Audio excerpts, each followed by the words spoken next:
The Leave Your Legacy podcast is supported by Wise Financial. Wise Financial is a Northwestern Mutual private client group member. For over 20 years, Wise Financial has dedicated its efforts to designing comprehensive wealth management strategies for business owners and many accomplished athletes. Through their efforts, Wise Financial has been recognized as an industry-leading firm. The Northwestern Mutual Life Insurance Company, Milwaukee, Wisconsin. Hello and welcome to the Leave Your Legacy podcast. I'm your host, Kenyon Murray, and today's guest is someone that's really special to me, but let's let her introduce herself. Hi, my name is Miss April Robin, owner and CEO of Elevate with Robin. Elevate with Robin is a brand marketing agency that specializes in developing purpose-driven brand identities. At Elevate with Robin, we help people and businesses rise above competition through unique storytelling that makes an impact and truly resonates with their target audience. If you're interested in elevating your business and solidifying your position in today's market, visit our website at elevatewithrobin.com. Higher, then we go higher, higher. Yeah. So now welcome my niece and CEO of Elevate with Robin, Miss April Moore. All right, April, one of the questions I want to ask is you have accomplished a lot for someone your age, but I want you to give our audience, our viewers, a little bit of background on you, like where you grew up, where you went to high school, college, those kind of things. So tell us a little bit about yourself. Yes. Okay. So I would like to formally introduce myself as Miss April Robin. Robin is my middle name, and it's also a major part of my brand name, which is Elevate with Robin. That's the name of my brand marketing agency. I launched my company in November of 2017 and originally started off as a motivational speaking platform for me, where I would post motivational content on my website, create articles, and, do videos, so on and so forth on social media. At this time, I was in college. I did attend Winthrop University, which is located in Rock Hill, South Carolina. I am from South Carolina, Columbia, to be exact. Well, I was born in Sumter, so my stomping grounds are really in Sumter, South Carolina, but Columbia is home too. No, you country. Let's just be real. Come on now. I know how it I is. But yes, so I went to college at Winthrop University. During my junior year, I just had what I call was a come to Jesus moment, where I knew that I wanted to influence my peers by being able to pour into them motivationally, that is, and speak to them about their passions and just talk about pursuing passions, finding purpose, that kind of thing. And so originally Elevate with Robin was just a blog. And while I was interviewing my first interviewee, his name was DJ BG. He is Jacquees's DJ, who's an R&B singer. And at the end of our interview, I decided, after hearing where he was and learning about where he wanted to be, I decided to ask him if he would become my first client. Of course, I was working for free, just testing the waters, because I did study integrated marketing communication at Winthrop, and that's what I have my degree in. So from there, that's where kind of people started seeing what I was doing with him. I was getting invited to speak on a lot of panels, host workshops, anything in regards to social media management, web development, anything marketing related, that is, because everyone was online seeing what I was doing. Mm-hmm. And so it just opened a lot of opportunities for me.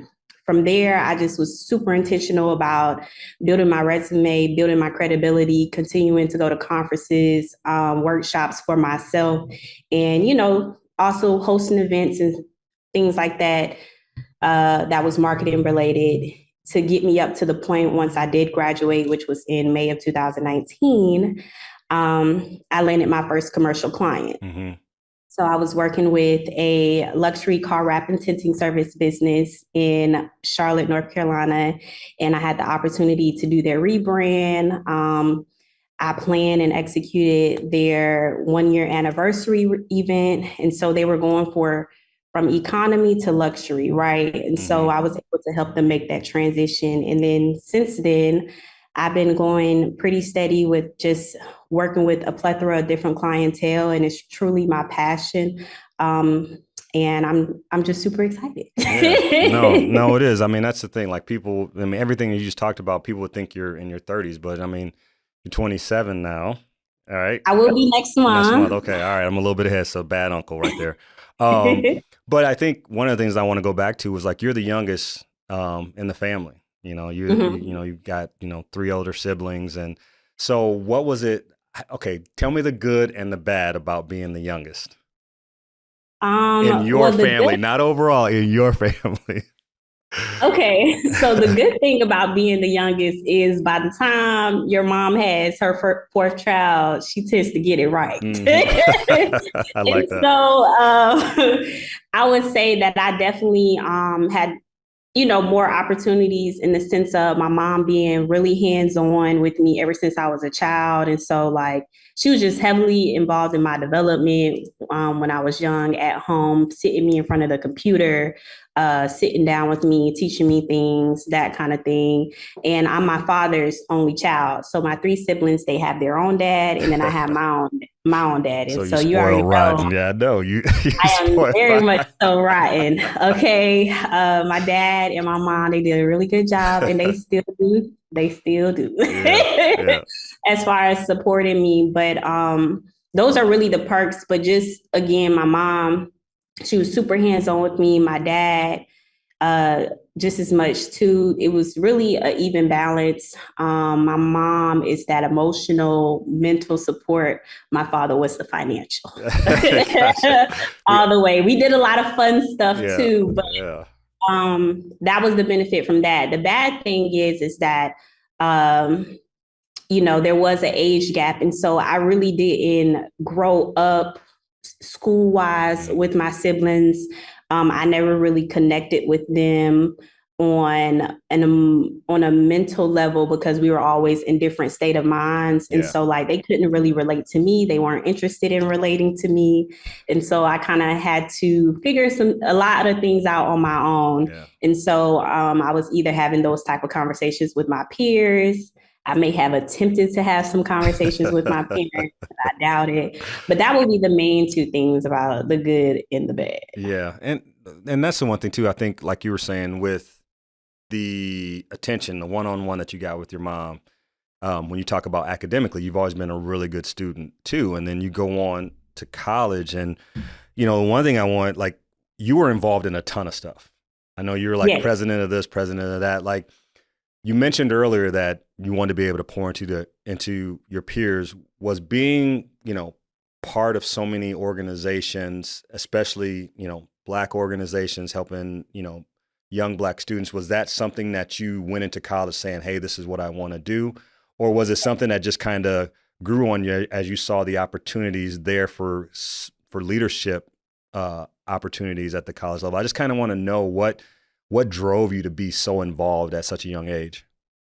Yeah, so it honestly starts back when I was a sophomore in high school. Mm-hmm. I attended Crestwood, which is located in Sumter, South Carolina. And Sumter is very rural, it is very country. Yeah. And, what I'm saying, we didn't have a lot of the resources that maybe some students here in Columbia had. And so, like, that reflects on the environment, that reflects on the character of my peers. And so while I was a sophomore, I was in an entrepreneurship class, Mm-hmm. and they asked us to pick a business, design a business plan. And the business that I chose was a motivational speaking business. Mm-hmm. Why did I chose this business? It was because I felt like a lot of my peers wasn't interested in seeking higher ideals than what they were in. We weren't really having a lot of conversations about college. Mm-hmm. A lot of them, we have like these two main factories in Sumter. A lot of them were just looking to graduate and get a job. Yeah. No one was really speaking about their passions or anything like that. And so that's why I wanted to do it. And so when I made this business plan, it allowed me to like go into this competition, entrepreneurship, business plan competition. Yeah.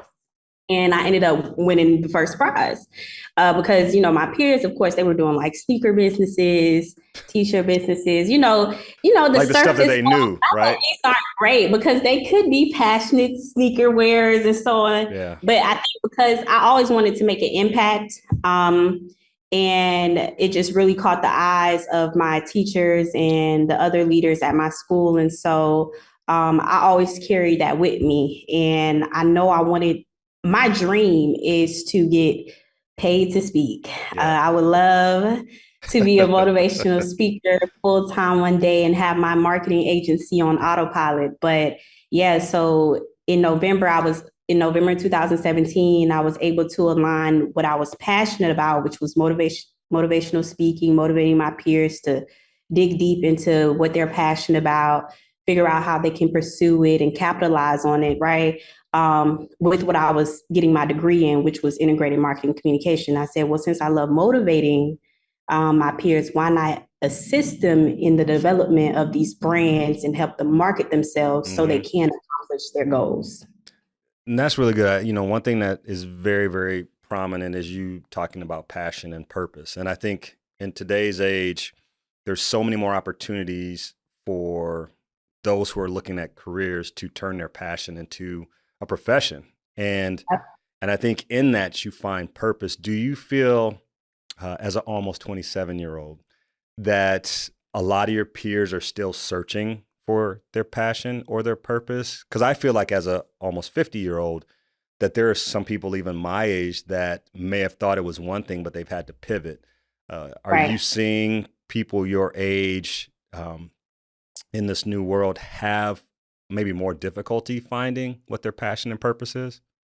Yes. And I think the reason why people are having a lot more difficult time deciding like what they're passionate about, what their purpose is because I think they're waiting for this surreal moment that may never happen. So the way that I've been able to define like what my purpose is or what anyone's purpose is that I genuinely believe that your purpose is what you're passionate about and how it can possibly impact others, right? So how can you, even if you're a gamer, right? How can you be the ultimate gamer that, impacts the world in a positive way? That's how so you have to figure out what you're good at and find purpose in it by wanting to do it because it's going to positively influence someone else.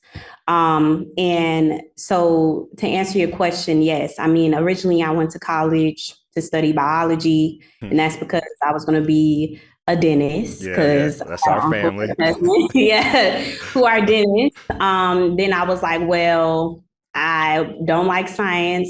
Let me study political science so I can become a lawyer.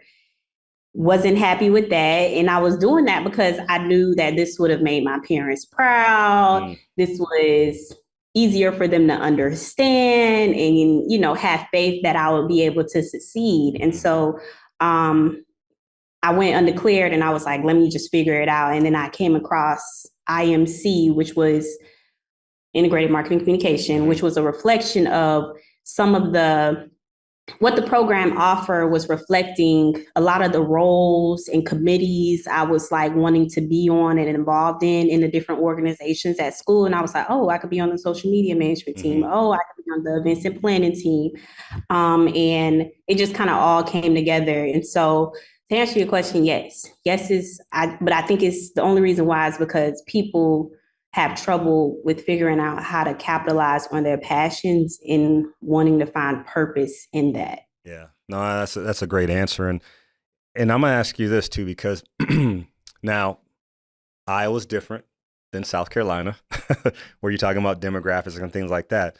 But one of the things that I want to ask you about is, as a Black woman with your own company, how do you, let me put it this way, because I think that sometimes in the industry that you're in with marketing, things like that, it's dominated by men, Black, white, and different. It's dominated by men.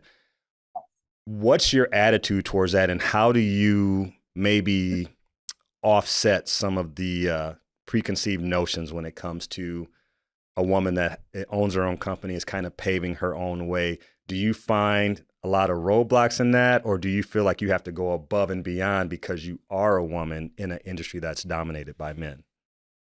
I'm gonna be honest. I kind of move about life in the pursuing of my career. I have like complete tunnel vision, Okay. right? And so I'm aware of these roadblocks. I'm aware of how much harder I have to work for the respect. But I've been able to find so much peace and happiness and confidence in knowing that as long as I show up as myself and I'm able to articulate and communicate not only verbally, but people can recognize the energy on my website. Yeah. You can see it on my social media, then it tends to add up. I've been able to attract a very diverse group of clientele.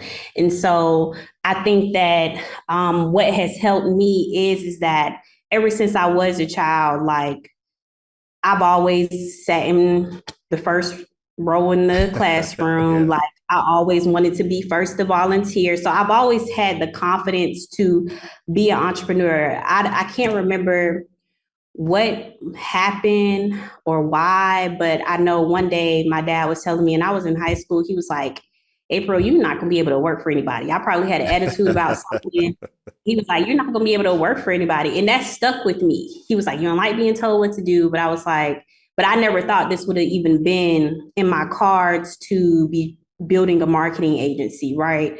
And so I do think like true entrepreneurs, CEOs, like we are in that, 3-5%, like it's a certain mentality that you have to have. And so like, yes, there are roadblocks. Yes, I have to work harder, but I love it so much. Like I started off doing this for free, you know what I'm saying? And so it's like, I don't care what Bob is over there doing or what he looks like. I'm able to communicate what my unique difference is. And if that's something that you're in alignment with, then we can work together. Yeah, no, I love it. I love it. And, I did have a question on there. I was going to ask you, like, how'd you come up with the name Elevate with Robin? But you really did a good job explaining that. But I do want to ask you this. So, and I know you've done some additional services, like you're adding different things to your portfolio and what you offer clients. So what's your vision? Let's say, what's your 5-year vision for Elevate with Robin, and how do you see yourself getting there? Because having a vision and saying this is where I want to go, you obviously have to plan on getting there, and you've been meticulous to this point. So what's your 5-year vision, and how do you feel like you're going to be able to get there?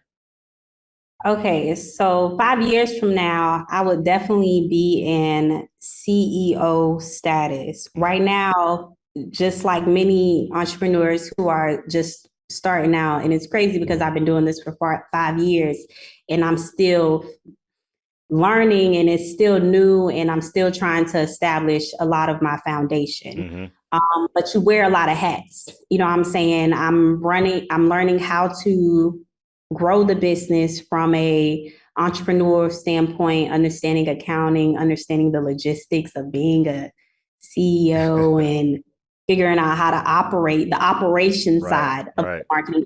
That's a different beast.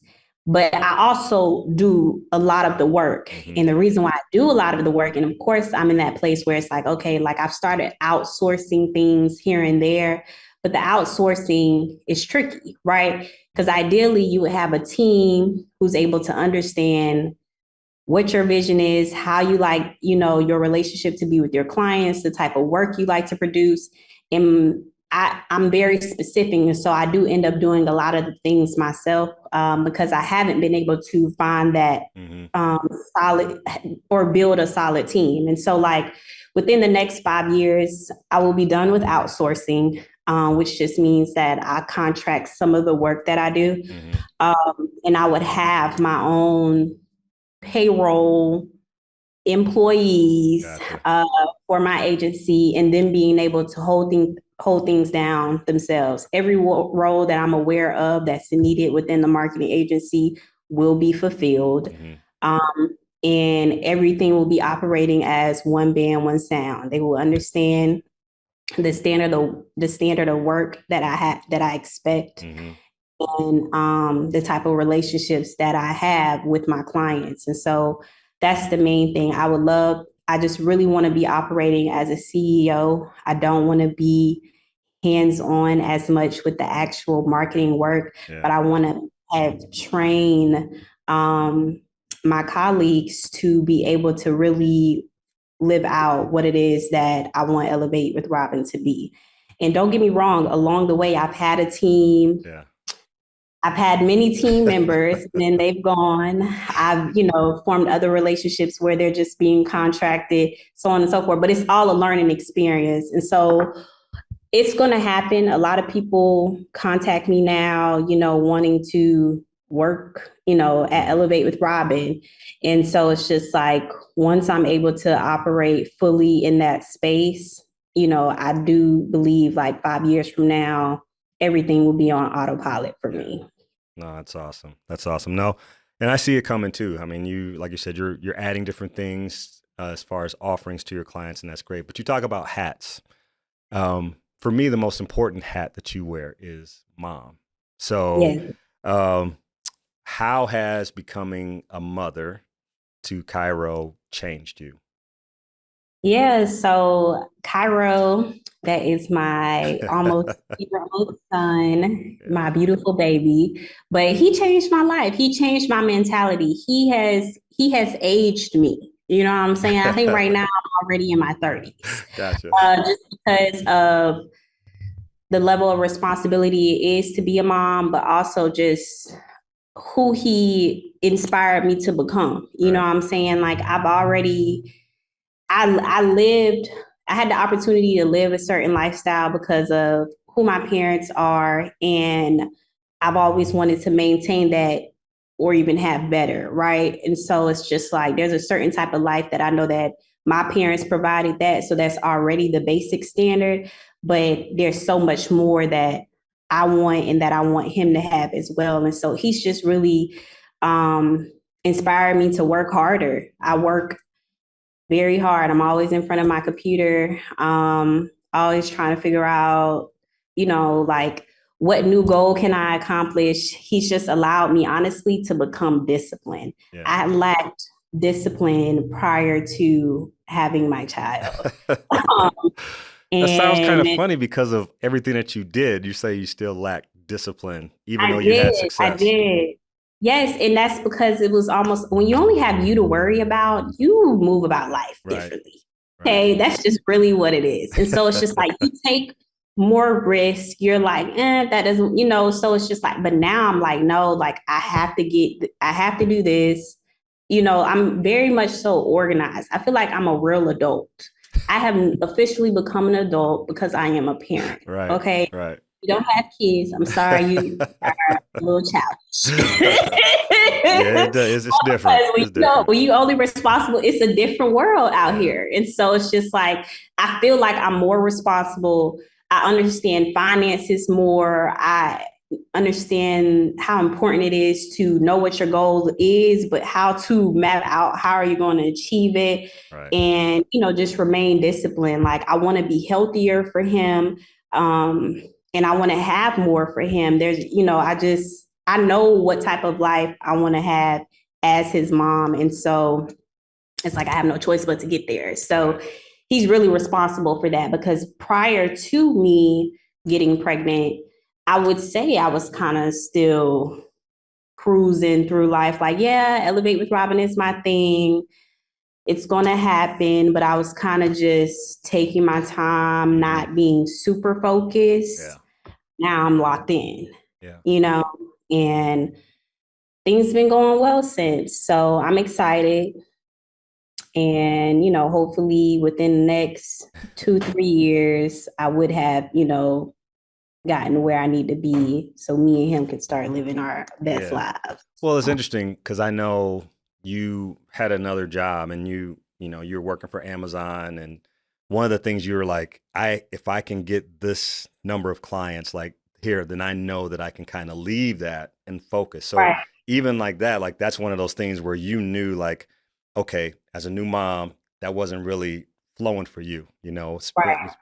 managing other people, spending this many hours away from Cairo is like, okay, that even focused you into, it was a short-term goal, but it was like that's what you needed to get to in order to move off of that so you can follow your passion full time. And so I think, yes, kids do give us perspective, and we do want better for them. And so no, I appreciate that. And obviously, you and his father, work simultaneously together, but I just love the fact that it hasn't derailed you. You're locked in. You got good people around you. Like the people Yeah. you have around you are very supportive. And so I see that, for me now working with you directly, as you have, rebranded me and, kind of make me look, try to make me look good. I just see you have this poise and vision that a lot of people your age don't have. So it's fun now to be witness to it, and having you help me in my journey as well. So, we're doing this kind of thing together. So I'm excited for that too. Can I tell you something Yeah. real quick? Yeah. So, so when I got pregnant, that's when I decided, I was like, well, I need some money Yeah. now, because I took a break from Elevate with Robin, Yeah. and was just trying to figure out, okay, well, how am I going to really elevate my own brand, my own business? Because the way that my business model was working, it wasn't working, Right. right? And so when I got pregnant, I was like, okay, well, let me just start working, and I became an operations manager at Amazon, and I was miserable, Mhm. and so it was just working 12-hour days, being a new mom. I started that job while I was pregnant, so I was doing that while I was pregnant, and it was such a challenge, and I just couldn't stay in a place where I wasn't being served emotionally. I wasn't feeling fulfilled because I wasn't operating on the day-to-day basis doing something that I was passionate about. Right. And so I did have a plan to, be able to exit stage left in order to feel comfortable, because I was making a lot of money at Amazon. Yeah. But the plan never happened. I woke up one day and I was just like, you know what? My son is about to be 1 year old. Yeah. I've already spent so much time away from him. I'm about to quit. That's what it was. I didn't have a client address. Okay. I was just like, you know what, Lord, I'm about to step out on faith, and I'm gonna figure it out. So the first week I gave them a month notice. Yeah. I was quitting right before the same week Cairo turned 1. And within the next 3 weeks, I had 6 clients. Wow. So that's how that happened for me. So like I didn't lock them in before, and it was because I was so busy. So what helps me with my business is marketing myself online, really being consistent and intentional about putting myself out there. That's how I've always been able to attract my clients. And I wasn't doing that because I was working all the time. So I didn't have no clients when I quit. I was like, Lord, please. Yeah. Tax season coming up. I'm going to figure it out, and we're going to get it done. That's so funny. That is not the story your mom, my sister, told me. She said you had a plan and you was going to exact that plan. I had a plan.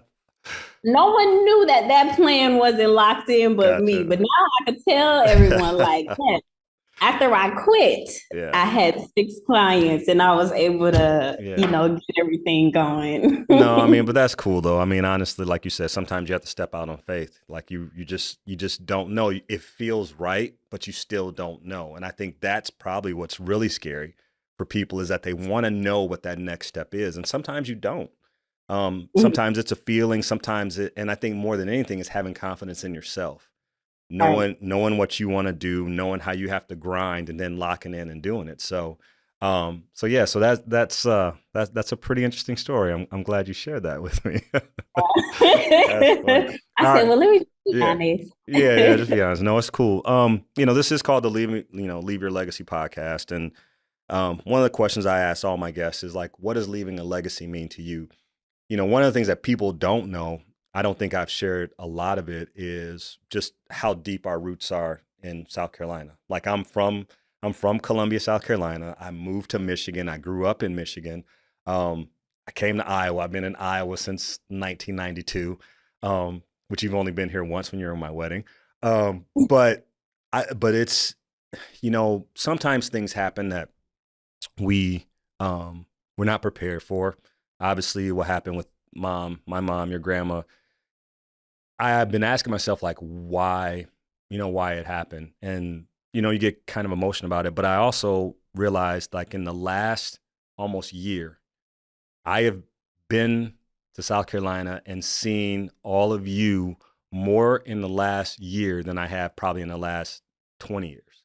20 And years. Yeah. and I say that, talking about legacy just because family is so important. And we have an unbelievable family full of a lot of characters and things like that. But, for me, like, legacy, it is rooted in family. But I do want to ask you, what does leaving a legacy mean to you? Yeah. So just going back to my true foundation as a person, Elevate with Robin is what I've been able to find purpose in, right? Um, However, like my marketing agency is just the surface level of things. I really want my legacy to be what I've been able to do for others, the impact that I've been able to have on other people, the conversations I've had. Um, Whether it is business related or it's on a personal level, like I just overall really want to be a good person, Mm-hmm. not just to my peers or my clients or my friends, but to my son, to my mom, my dad, my grandmother, everyone in my life. Like I am very intentional about trying to prioritize, people. And, when tragedy does happen, it kind of shows you like, you need to prioritize people, Yeah. because those relationships really are what's going to help you live on when you're no longer here. And everything ties in together. What is personal branding? Branding is what people are saying about you when you're not in the room, Mm-hmm. right? And so, and that's how I think about legacy. So, what are people? So, I'm actively building that and creating that. So, like, what are people going to say about me when I wasn't here? And so I'm thinking about that every day. Mm-hmm. And I'm trying to be intentional with that. I want to be good at everything. You know what I'm saying? Is Yeah. that possible? Probably not. But I would like for people to say, like, she tried. Yeah. You know Yeah. what I'm saying? And so, like, I've always been, a competitor. I've always wanted to achieve great things academically, or outside of academics. Like, that's just who I am. And so, like, I just kind of want people to really know me for like being genuine and being consistent with what my overall message for people on this earth is, which is, bridge the gap between passion and purpose, Yeah. um, pursue your passions, find purpose in it, and be kind to others. I think ultimately, we're blessed because we're supposed to bless other people. And Mm-hmm. so, like, just be a blessing. That's all I want to be. I want to be a blessing in any kind of way. I want people to say that April did this for me, April did that for me. And so that's what I want my legacy to be. Oh, I love it. I love it. Well, we do have one thing I do too is rapid fire questions. So we're gonna kind of go off the cuff here a little bit. But my first question for you is: if you could travel anywhere in the world right now, where would that be and why? Ooh. I would probably go to Japan. Okay. And that's because I want to see the cherry blossoms that my boyfriend is Oh yeah, always. yeah, yeah, yeah. I get that. I remember him talking about that. Yeah. I want to see the cherry blossoms, and I really want to. I've slowly, okay, not really, but I'm kind of interested in this anime world a little bit now. And so I would just like to see all of the technology, all of the anime stuff. Like, I just know that Japan is a whole different caliber in terms of what we're able to see and experience here in the US, at least from what I see on Google. Gotcha.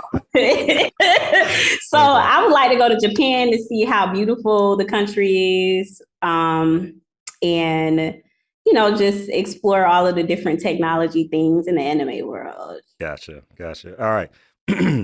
Number two, cake or pie? And then what's your favorite cake or pie? cake and red velvet, and I better have the pecans on top. Okay, I got you. I'm not eating that, but to each their own. Just makes me, yeah. I don't know, cake or pie. I'll say Cake. cake. Yeah, yeah, but I gotta go chocolate. I got chocolate cake, vanilla icing. I know I'm kind of plain, very plain. That our I know. culture. All right, last one. If you could listen to only 2 recording artists for the rest of your life, who would they be? Oh, oh, okay. Definitely will listen to Bay Ray, which is my boyfriend. I'm I knew you sorry. were gonna say that. I We're knew it was gonna coming. hype each other up I when know. we're not in each other's presence. So that's just really what it is. Yeah, yeah. Um, I would listen to Bay Ray, and the second artist I would probably listen to is probably a group. It will be Earth, Wind, and Fire. Okay. Yeah, I got that. Yeah, your Yeah. man can go, so I'll give you that one. He He can. He's a can, really yeah. good artist. He And is. there's so many songs that's about me now. I could just be like, he's singing to me. Yeah, no doubt, no doubt. No, that's awesome. Well, April, I just want to thank you for coming on. But one of the things I do too is I always leave with a quote, and I try to think of who I have coming on, and when I decide which quote to use, and this is one that just kind of popped out to me when I saw it, and it's from Muhammad Ali, and it's, if your dreams don't scare you, they're not big enough. And Yeah. I think that you have dreamed big, you're dreaming big, and I don't know if you're scared. You don't come off as being scared, but I think you are someone that's going to do great things. And for me, as your uncle, it's just been phenomenal to kind of see you grow into this woman, and I'm super proud of you, really am. And I'm happy that you and I are working together. And yeah, I think there's a lot of good things to come out of this partnership between you and I. Yeah, So. I really wanted to say that I'm very appreciative of you, just taking interest in who I am and what I'm doing, and, being willing to support me on the level that you have and sharing your platform. Like, this is very hard to come by. It's a real thing where people say, like, not a lot of family tend to, really show a lot of love when it comes to seeing their own family doing something, even if it's like sharing a post, liking a post. And so, like, just for you to reach out and trust me with like helping you build the King and Murray brand, helping you launch, the start of your keynote speaking business. And then, eventually we're going to transition into doing a little bit more on social media. Yeah, I'm not good at that. But I'm working with your pace.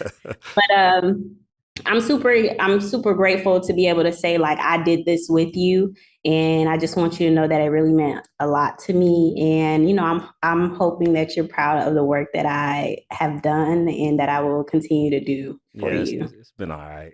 I'm good. All right. Well, hey, a big thank you to Wise Financial as our title sponsor. A thank you to Stella's Fresh Mex, Storyline Multimedia. Without these guys, my podcast would not even be half as good as what it is right now. And remember, you can find our podcast on our YouTube page, the Talk About Network. You can go to Spotify, Apple Podcasts, or wherever you get your podcast from. I'm Kenyon Murray. Until next time. This podcast is sponsored by Storyline Multimedia. Storyline is an Iowa City-based media company that specializes in creating high-quality video, photo, and audio productions for local businesses. Not only that, but they also produce a number of podcasts, including this one. So if you're interested in sharing the story of your business with the world, contact them today by visiting StorylineMultimedia.com. And remember, your story matters.